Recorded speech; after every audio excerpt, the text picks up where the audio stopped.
Hello, everybody. Welcome back to Tomorrow and Still. I have a good old cup of Genmaicha green tea, and I did not expect it to take this long to to make another video, but here we are.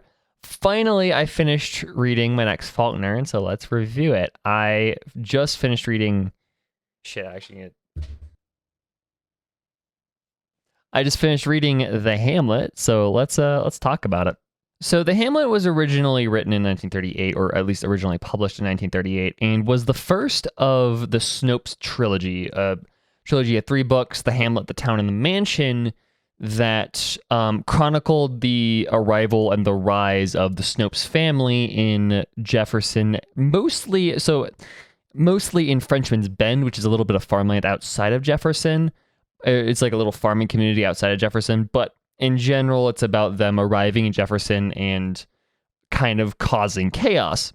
But what's interesting is the Hamlet wasn't originally meant to be the start of a trilogy. This book was originally meant to just be its own thing. It wasn't until towards the very end of Faulkner's career where he started writing The Town and the Mansion, which were published back to back. So this book kind of had its own, like, it doesn't feel like the start of a trilogy, right? Like when you read like modern books that are like designed to be trilogies, like if you start reading freaking Mistborn, you get to the end of book 1 and you can tell that's the start of a trilogy.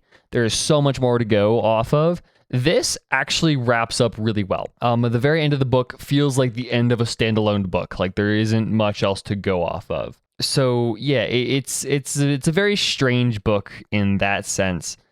But also, this book is much more of a, it's very comedic. It's way more comedic than the rest of Faulkner's work that I've read even. And like something that a lot of people will realize once they really start diving into his work is that Faulkner was a very comedic guy. A lot of his works had a lot of comedy in them. And there are entire works that are just comedy, mostly Mosquitoes, and The Reavers. But like things like As I Lay Dying are also very comedic in how they're structured and have a lot of really dumb moments. And this book is that. Just kind of the premise of this book is a little absurd. It's, Frenchman's Bend is just a small little farming community that's kind of doing their own thing until this dude named Flem Snopes shows up, and he just kind of takes over in a really funny way. So like he somehow, I forget how specifically, he somehow gets the local blacksmith out, or the local blacksmith quits or whatever, and Flem gets his cousin to fill in, and he steals the daughter of, or not steals, he marries the daughter of Will Varner, who is kind of is the money man of Frenchman's Bend. He's kind of the guy that owns everything. He owns the school, he owns multiple businesses, that kind of stuff. He steals his daughter, Eula, and marries her. And it's just kind of dumb. And he also kind of scams people out of a lot of money, and gets people, he gets a bunch of people digging for treasure that doesn't exist on a plot of land that he bought at the beginning of the book. It's all Snopes is very clever in a very scam artist way, and it's how he gets people to fall for his shit and the things that they do once they realize that they've been bamboozled is where most of the comedy of this book comes from. So this book is split into 4 smaller books. Book 1 is Flem. It's just Flem Snopes. It chronicles his arrival and, what he does when he shows up and how he pretty much buys a bunch of land. Book 2 is Eula, which follows how Flem Snopes kind of stole Eula from Will Varner. And then the last 2 books are really where shit gets interesting. And so book 3 is The Long Summer and book 4 is The Peasants. So The Long Summer, how do I talk about The Long Summer? The Long Summer is about a dude named Houston. I think his full name is Jack Houston, I want to say. About how he The first chapter is about how he chased a cow, a runaway cow, and it's crazy in depth how much time Faulkner spends describing how this dude is chasing a runaway cow, and it's very weirdly sexual. Like, the entire time I read it, I was like, this isn't just one giant euphemism, right? No, it's literally just about chasing a cow. But so the first chapter is just about chasing the cow, and it goes on for way too long. And then the second and third chapters are about how Houston killed a dude, and then how his cousin shows up and starts trying to persuade him to go steal the money that the dude. So yeah, Jack Houston kills a guy and then goes and hides his body away. And Houston later learns that the dude that he killed had $50 on him. And so that, and the news spread that a dude died that had $50 on him, and the body is out there somewhere. So people are trying to find the body to get, the free fuck ton of money. And so one of Houston's cousins shows up, is like, hey, I know what you did, so I'm going to try and persuade you in the most annoying way possible to go show me where that is, and we can split the money. And Houston's like, no, I'm not going to do that. And he's like, the cousin's like, yeah, let's play a game of checkers. And if I we'll bet on that. And then Houston completely destroys the cousin in checkers, plays for hours and hours and hours on end, played 20 something games, and Houston just keeps winning. And it's this entire scene that's also pretty funny, of how the cousin just keeps trying to go come on, we're gonna go get that money. I could do it. I'm gonna keep persuading you. And it just, Houston's like, nah.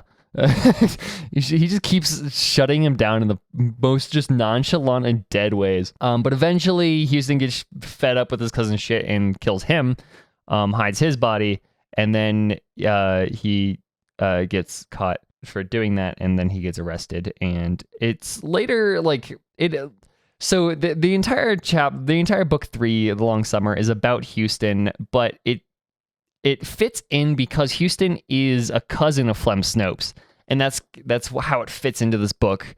Because this is about the Snopes family. That is about a Snope, just with a different name. He is a cousin of the Snopes family. And they keep talking about, Flem Snopes wouldn't let somebody like that stay in jail, but I honestly think part of it is Houston does go to jail. He does not get bailed out by Flem, because Flem has this certain obsession with the Snopes name.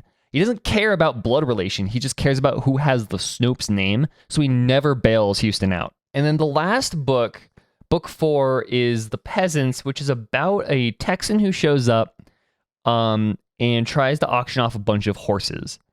And what's so weird about it is everybody is aware that it is a scam. None of these horses are good. They're all super wild, and they're not going to be able to be tamed. Everybody just keeps laughing at the Texan until he gets them bidding by being a slimy ass salesman. And eventually it's the townspeople realize that the Texan knew what he was doing, selling them completely wild and untamable horses, and it was possible that the entire scam was set up by Flem. And so the entire book is kind of just them trying to sue Flem, and I love the courtroom scene. So they go to court, which Flem just doesn't show up. Flem just doesn't show up, and the judge in this scene is so funny. The judge is the funniest man. He's just an old sweet dude who's just fed up with shit. And it's the most chaotic courtroom scene where no one knows what the fuck is going on. Everybody is pointing fingers at each other and nothing gets done. And it's so funny. And then the last chapter is about Ratliff and Bookright and somebody else. I think Varner. No, Armstead. Bookwright, Ratliff, and Armstead, just three guys that have shown up a bunch throughout the book. Figuring out that there is probably buried treasure, buried silver underneath the land that Flem lives on, because they always see Flem out digging on his land trying to look for it.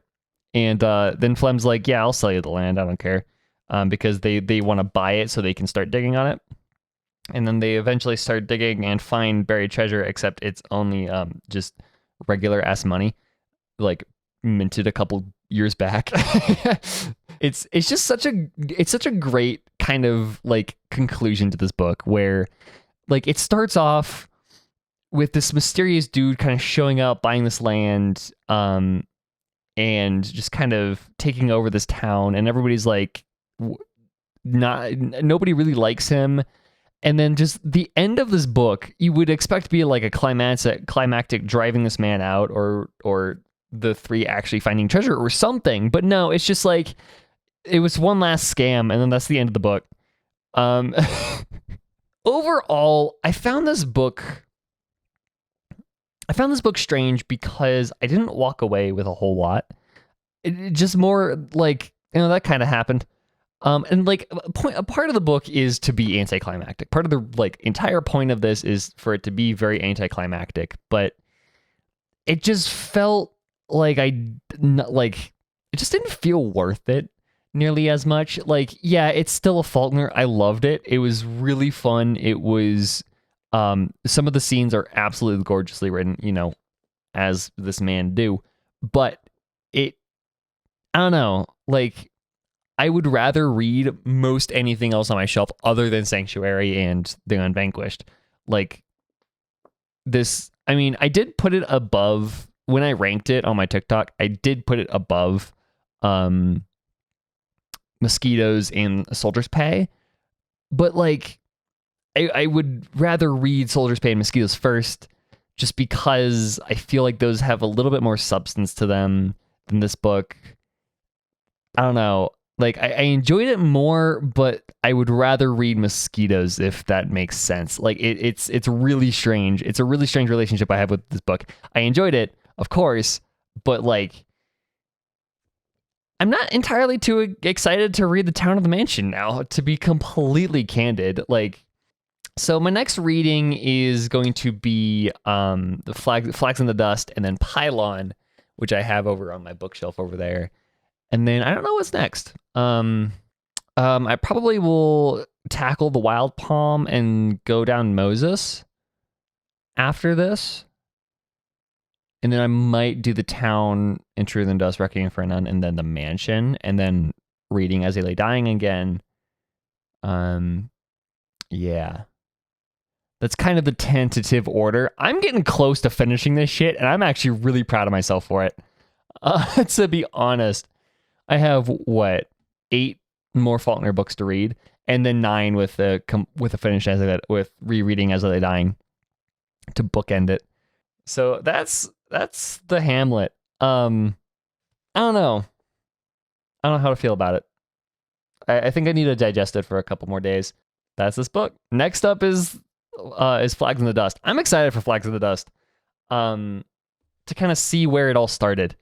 Because that was the first book that ever took place in Yoknapatawpha, and so it's very exciting to see. I'm very excited to see where it all started, and how, like, see the genesis of this massive county that I have spent hundreds and hundreds and hundreds of hours in at this point. So yeah, I'll see you guys when I finish that book, maybe sooner. I don't know what to do with this channel at this point. It's been a lot, but yeah, I'll stop rambling. Have a good day. I will see you guys next time. Bye bye.